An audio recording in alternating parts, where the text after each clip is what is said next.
오늘도 예배의 자리에 나오신 모든 성도님들을 주님의 이름으로 환영하고 축복합니다. 오늘은 내 죄악을 지워 주소서라는 제목으로 함께 말씀을 나누도록 하겠습니다. 여러분, 오늘은 사순절의 시작인 제수요일입니다. 사순절은 예수님의 순환과 죽음을 기억하는 시기이죠. 동시에 주님의 부활을 합당한 제사로 맞이하기 위해서 죄를 씻고 내면을 정화하는 은혜로운 때이기도 합니다.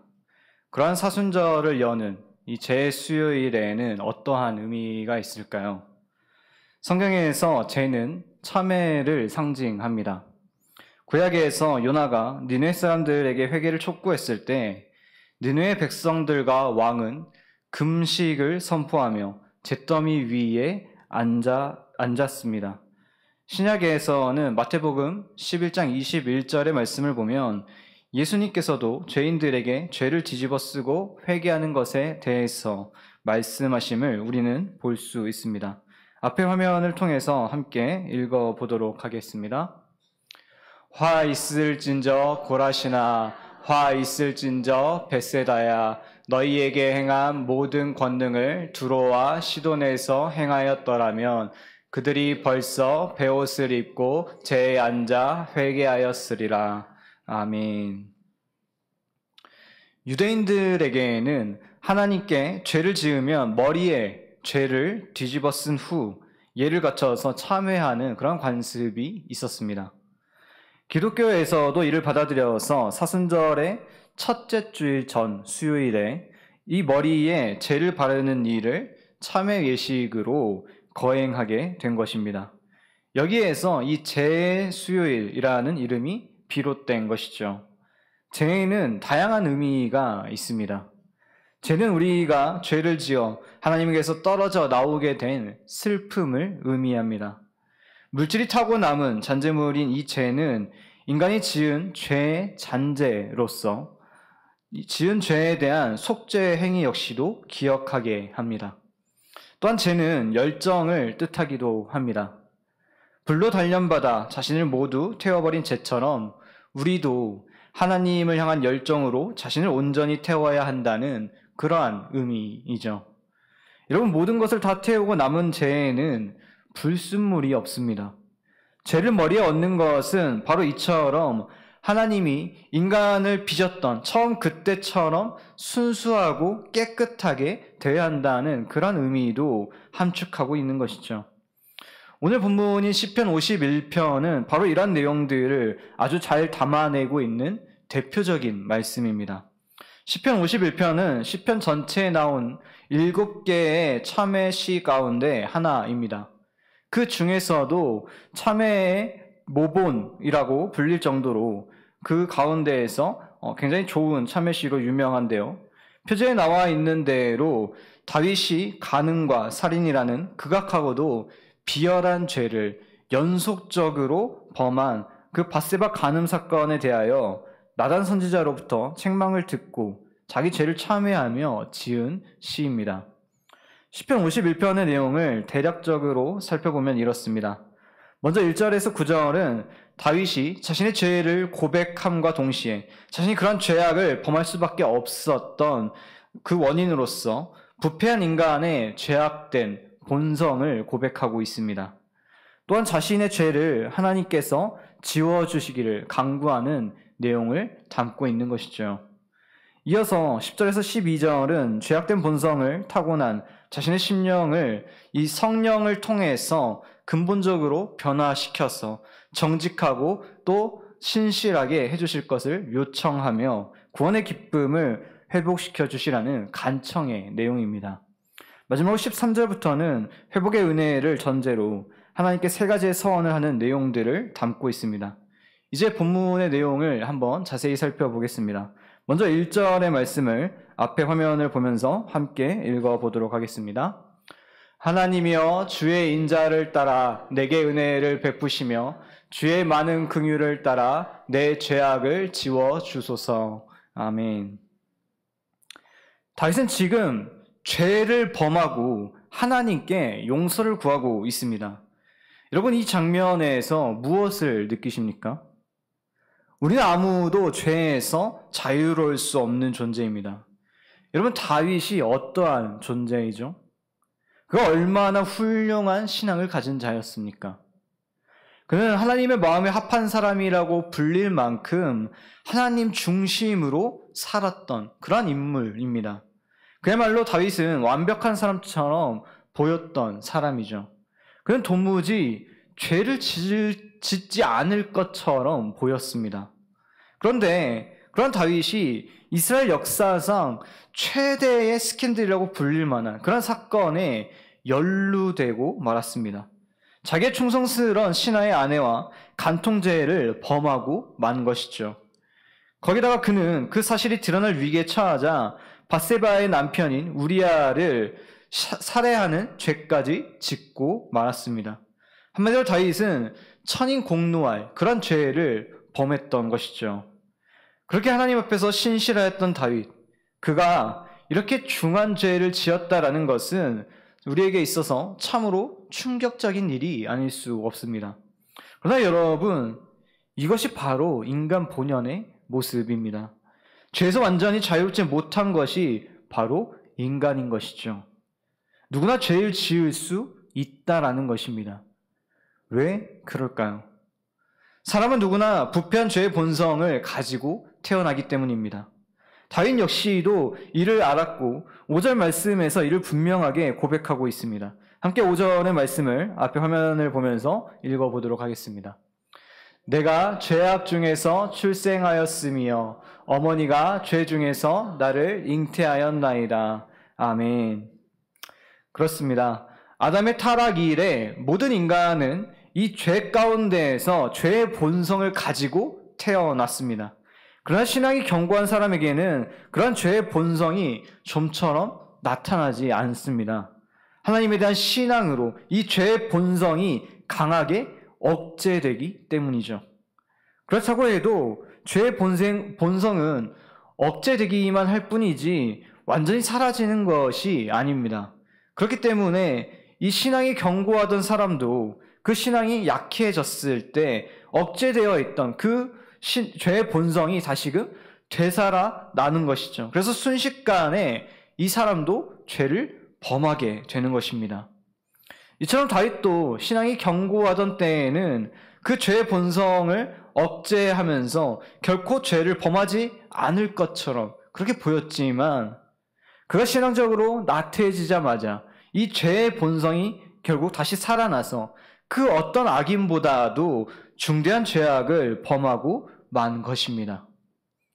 결국 성경을 보면 죄를 짓지 않은 완벽한 사람은 결코 있을 수 없습니다. 믿음의 조상으로 불리는 아브라함도 인류가 멸망하는 가운데에서 유일하게 구원받은 노아 역시도 결국 다 허물을 가지고 있었습니다. 결국 우리는 조금만 신앙적으로 나태해져도 금세 이 죄를 지을 수밖에 없는 죄인이라는 것이죠. 때문에 바울은 선줄로 생각하는 자는 넘어질까 조심하라고 경고하고 있는 것입니다. 사실 다윗도 그가 선줄로 생각하고 죄에 대한 경계를 게을리할 때 무너져 내렸습니다. 그러면 우리는 죄에 대해서만큼은 자신하지 말고 늘 경계하는 태도를 지녀야 합니다. 나는 죄에서 자유롭다고 생각하지 말아야 합니다. 나도 언제든지 죄를 범할 가능성 가운데 놓여 있음을 인정하고 항시 죄에 대하여 경각심을 갖고 살아가야 하는 것입니다. 뿐만 아니라 우리가 모든 죄에 대하여 경계해야 하는 까닭은 이 모든 죄는 궁극적으로는 하나님께 대하여 짓는 것이기 때문입니다. 함께 4절의 말씀을 화면을 통해서 읽어보도록 하겠습니다.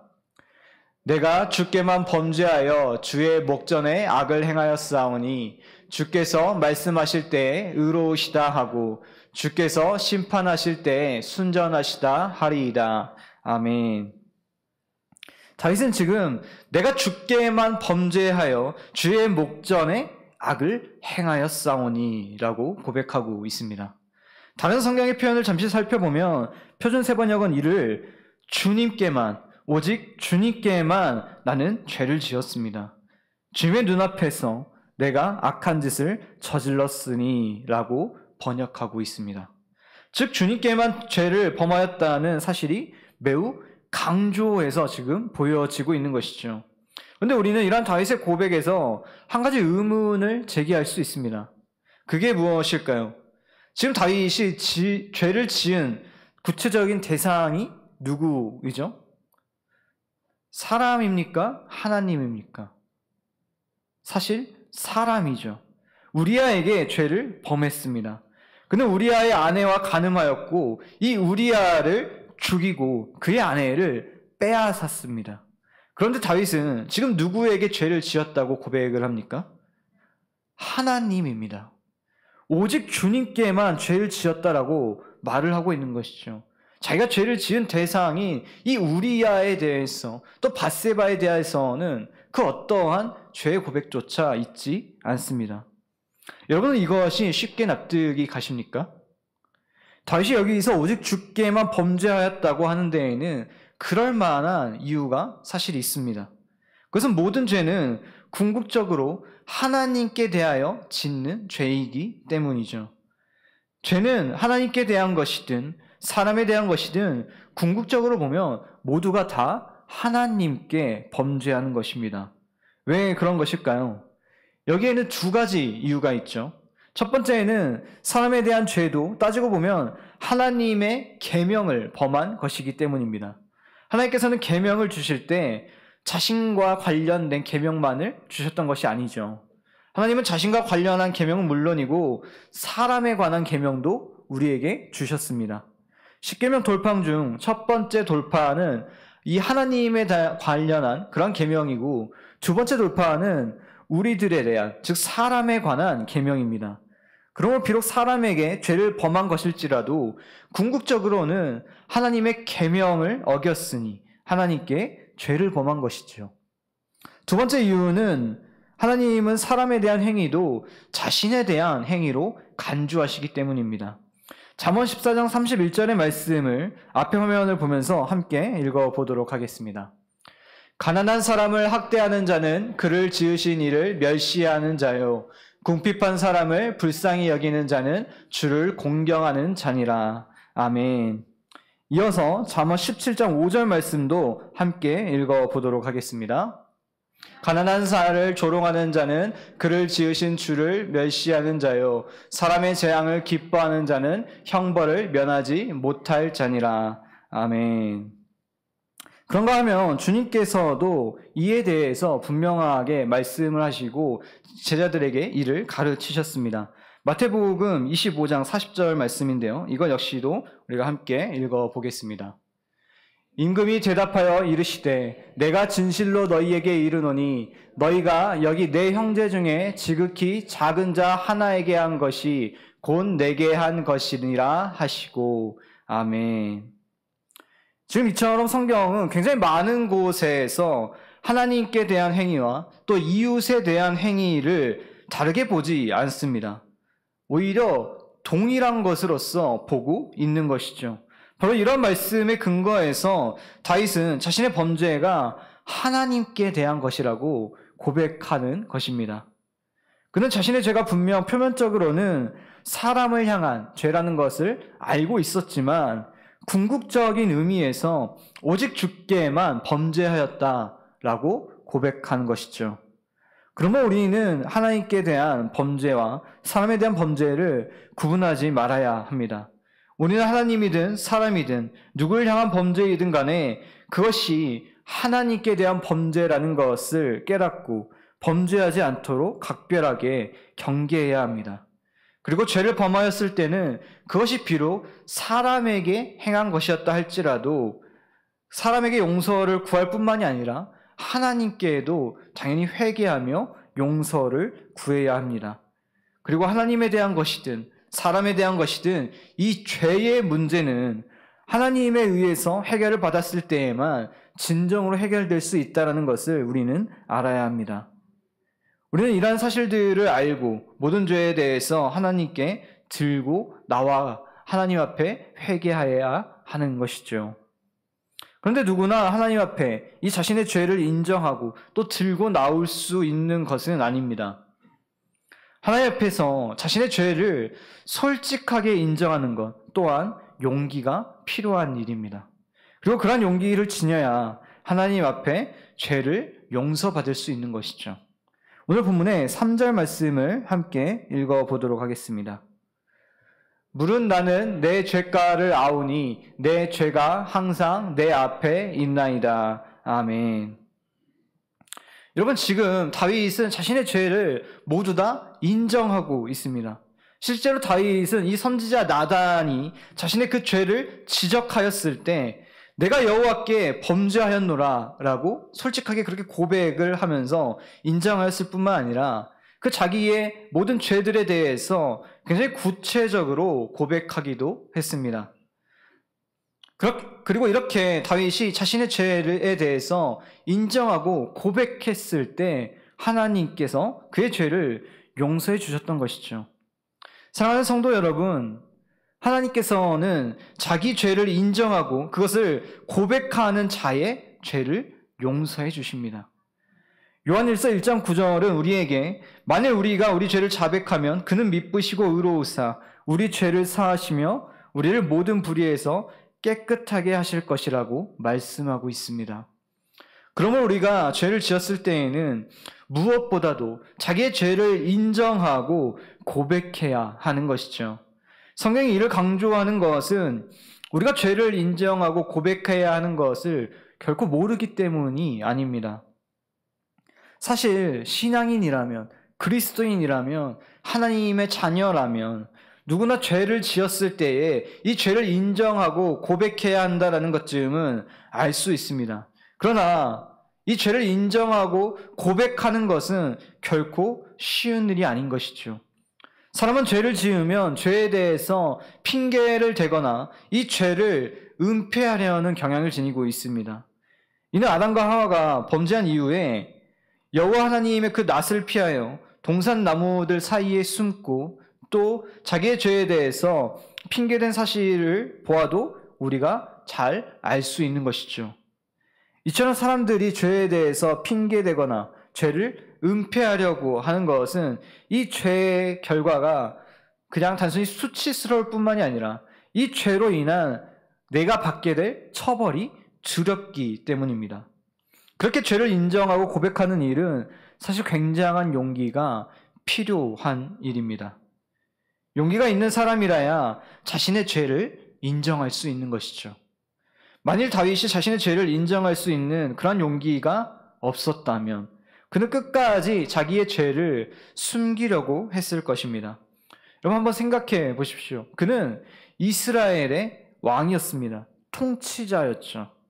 자기의 권위를 이용해서 이 나단 선지자를 허위 사실을 유포한 혐의와 또 왕을 기만한 죄로서 처벌하려고 해도 얼마든지 그렇게 할 수 있는 인물이었습니다. 그런 권력과 그런 위치와 지위를 충분히 가지고 있는 인물이었던 것이죠.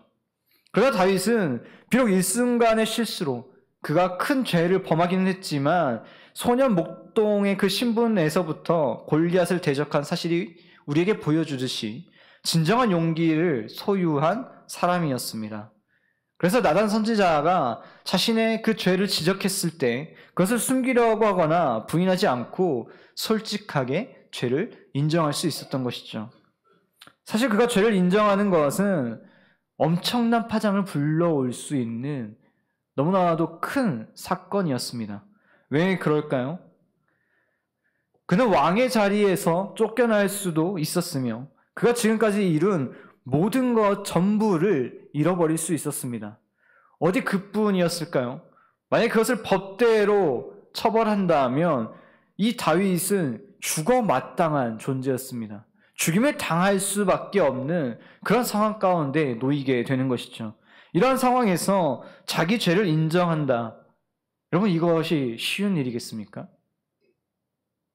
아마 평범한 사람들은 혹은 신앙생활 열심히 했더라도 어느 정도의 믿음만 가지고는 결코 이 일을 인정하는 것은 쉽지 않은 일이었을 것입니다. 그렇지만 다윗은 그 모든 것을, 내가 그동안 누리고 내가 그동안 쌓았던 모든 것을 내가 잃어버린다고 해도 자기 죄를 솔직하게 인정할 줄 아는 그런 신앙의 용기를 가진 사람이었습니다. 그에게는 솔직하게 자기 죄를 인정하고 용서를 구하면 하나님이 그 죄를 용서해 주실 것이라는 믿음이 있었던 것이죠. 그래서 그는 용기를 내어 자신의 죄를 인정할 수 있었던 것입니다. 우리가 다윗을 높게 평가할 수 있는 이유가 바로 여기에 있습니다. 다윗이 이스라엘을 최고의 강대국으로 만든 왕이었고 많은 시를 지은 시인이었기 때문에 그를 위대한 인물로 평가하는 것이 아니라 그가 진정한 신앙의 용기를 가진 사람이었기 때문에, 신앙의 용장이었기 때문에 우리는 그를 위대하게 평가하는 것이죠. 성도 여러분, 우리도 다윗과 같은 신앙을 가진 자가 되어야 합니다. 그런 용기를 가진 자가 되어야 하는 것이죠. 죄를 인정하고 고백하는 일에서 다윗과 같이 용기를 지닌 사람이 되어야 합니다. 죄를 인정하고 고백함으로 설령 자기가 가진 모든 것을 잃어버린다라고 해도 죄를 인정하고 고백할 수 있는 그런 용기를 지닐 수 있어야 합니다. 그리고 죄를 인정하고 고백하기만 하면 하나님께서 내 이 모든 죄를 용서해 주실 것이라는 그런 믿음 또한 가져야 하는 것이죠. 그런 믿음과 용기를 낼 수 있는 우리 모두가 되기를 간절히 소망합니다. 죄를 인정하고 고백한다는 것, 여기서 단순히 이 고백이라는 말은 말의 고백을 의미하는 것이 아닙니다. 참된 회개에는 말의 고백에 있는 것이 아니라 사람의 중심에, 진실함에 있기 때문입니다. 오늘 본문의 6절 말씀을 앞에 화면을 통해서 함께 읽어보도록 하겠습니다. 보소서, 주께서는 중심이 진실함을 원하시오니 내게 지혜를 은밀히 가르치시리이다. 아멘. 이를 보면 다윗은 하나님께서 중심이 진실함을 원하신다라고 고백하고 있습니다. 실로 다윗의 고백과 같이 하나님은 중심의 진실함을 원하시는 분이십니다. 하나님께서는 결코 형식을 원하시는 분이 아니시죠. 물론 이는 형식이 그냥 필요 없다, 쓸모없다라는 말이 결코 아닙니다. 형식도 물론 필요하고 중요하지만 하나님께 있어서 그릇보다는 그 그릇 안에 담겨있는 내용물이 더 중요하다라는 것이죠. 사실 사람은 중심을 볼 수 있는 존재가 아닙니다. 그래서 우리는 겉으로 보여지는 것, 외모 혹은 내가 눈으로 보고 판단할 수 있는 것들을 더 중요하게 여기게 되는 것이죠.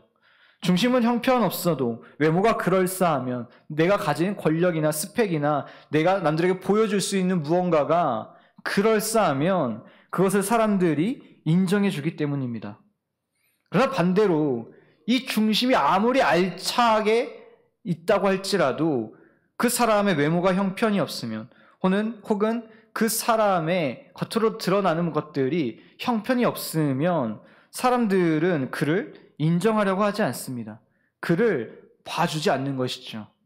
그래서 사람들은 이 중심을 채우기보다는 외모를 혹은 겉에 보여지는 나의 체력이나 권력이나 내 스펙이나 학벌이나 다른 세상적인 많은 것들을 채우고 그것을 소유하려고 그토록 애쓰고 노력하는 것입니다. 그러나 하나님은 마음과 심령과 영혼까지 꿰뚫어 보시는 분이시죠. 따라서 하나님께서는 외모와 형식 따위를 보지 않으시고 오직 그 중심의 진실함을 보시는 분이십니다. 그러므로 우리는 단지 말로 죄를 고백하고 회개한다고라고만 말하는 것이 아니라 진심으로 죄에 대해서 슬퍼하며 그 죄에서 돌이켜야 합니다. 그 죄에 대해서 통회하는 마음을 가져야 합니다.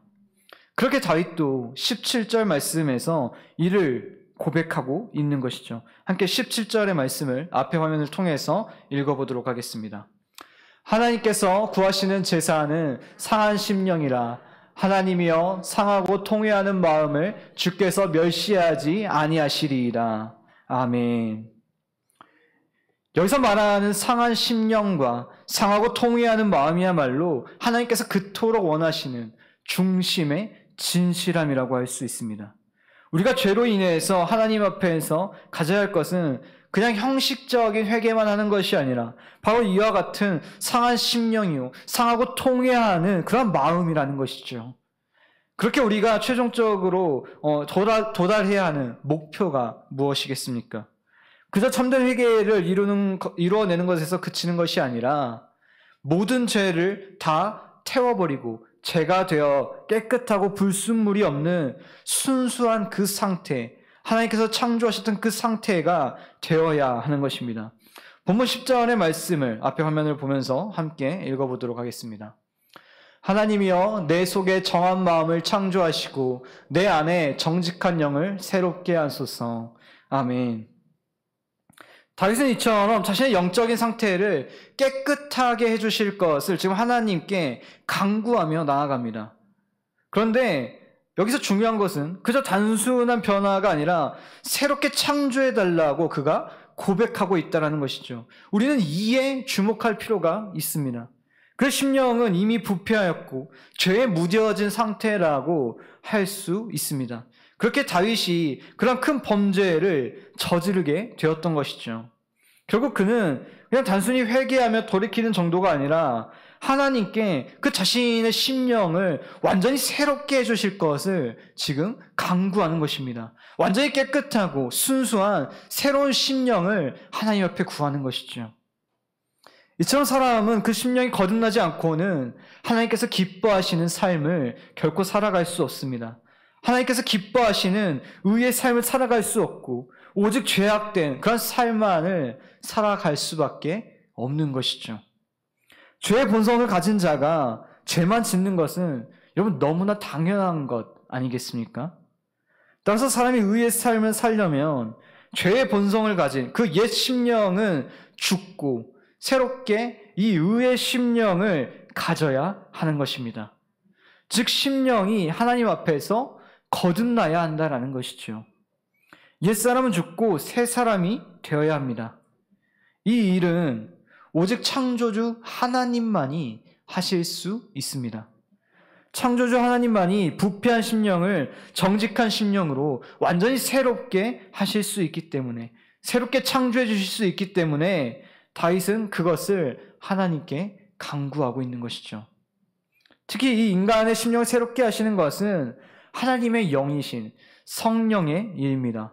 그래서 주님은 니고데모에게 거듭남에 대해서 말씀하시면서 성령으로 말미암는다라고 말씀하셨습니다.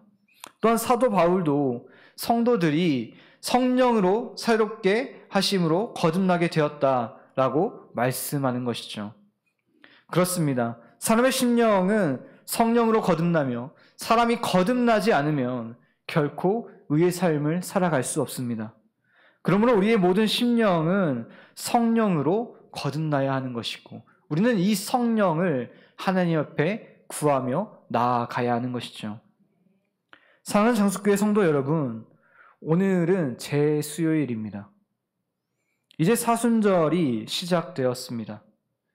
나에게는 다윗과 같이 참회하는 심령이 있습니까? 상한 심령으로, 상하고 통회하는 마음으로 하나님 앞에 나아가고 있으십니까? 다윗은 하나님 앞에 굉장히 큰 죄를 범한 자였지만 그러나 하나님의 마음에 합한 자라고 인정받은 유일한 사람이었습니다. 그가 그토록 큰 죄를 범했음에도 불구하고 그 가운데 하나님의 마음에 합한 자라고 인정받을 수 있었던 것은 그가 정직하고 의로운 자여서가 아니라, 그가 선하고 신실한 자여서가 아니라 하나님 앞에 참회하는 이 상한 심령을 가진 자였기 때문입니다. 자신의 잘못을, 자신의 죄를 하나님 앞에 솔직하게 용기를 내어서 고백하며 그것을 또 주님 앞에 회개할 수 있는 겸손한 자였기 때문입니다. 오늘 우리들의 모습 가운데, 지금 나의 삶의 모습 가운데 이러한 다윗과 같은 상한 심령이, 상하고 통회하는 마음이 있으십니까? 제수요일을 우리는 시작하고 있지만 이 제수요일을 받아들이는 우리는 지금 어떠한 마음으로, 어떠한 생각을 가지고 이 재수요일을 그리고 사순절을 맞이하고 있으십니까? 여러분, 하나님 앞에 다윗과 같이 상한 심령으로 나아가십시오. 겸손히 나의 죄를 고백하며 나의 연약함을 용서해달라고 주님께 고백하며 나아가시길 소망합니다. 하나님 앞에 그렇게 내 겉모습만 죄를 뒤집어 쓰는 것이 아니라 중심의 진실함에서부터 내 죄악을 지워주소서라는 고백을 올려드릴 때 하나님께서 우리의 그 고백을 들으시고 그 고백 가운데 응답하실 것입니다. 우리의 죄를 용서해 주시며 그 죄를 사해 주실 것입니다. 내 안에 성령께서 역사하셔서 정한 마음을 창조하시고 정직한 영을 새롭게 하실 수 있도록 용기를 가지고 내 죄를 고백하며 살아가는 그런 사순절이 되시기를 주님의 이름으로 간절히 소망하며 축복합니다.